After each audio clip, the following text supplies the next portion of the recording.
BMW K1600B Best Motorcycle Review, Full Dress Luxury Tourer. To create the BMW K1600B, the Bavarian firm have taken their K1600 GT and lowered it at the rear with a traditional curved mudguard and panniers, saddlebags. Wheel travel is reduced by 10 mm, seat height by 60 mm, with a more pulled back handlebar. The screen's smaller than on the regular K1600, too.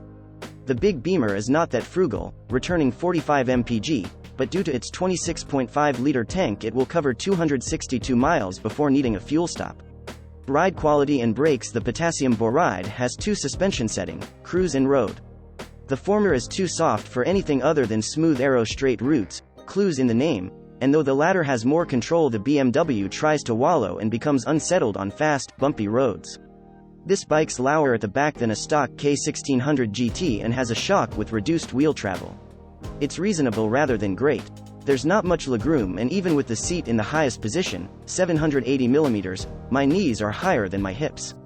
This is a bike that weighs 336 kilograms, that's 87 bags of Tate and Lyle heavier than an R1250 GS, yet on the move the steering is light and accurate. The engine has so much in hand that half the time it's barely awake. With 160 bhp on tap, the K1600B may be a big beast, but it can shift when asked to. The 1649cc across the frame 6-cylinder motor overflows with character and tractable torque.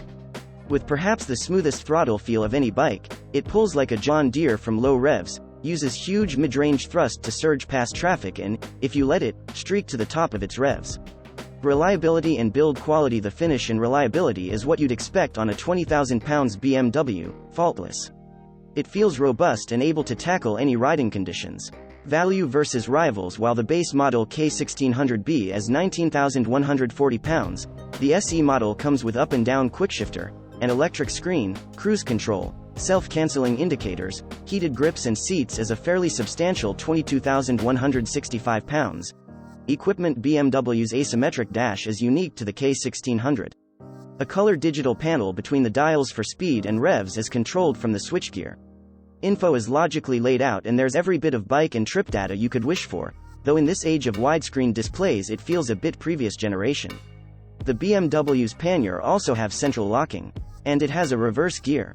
From August 2020, all the K1600 models, that's GT, GTL and Bagger, come with reverse, cornering lights, tire pressure monitors and DRLs as standard, which is a very healthy saving for your wallet. There's new colors all over the shop, but the GT is now only available with a black frame and engine, while the safety pack has been ditched for the entire range.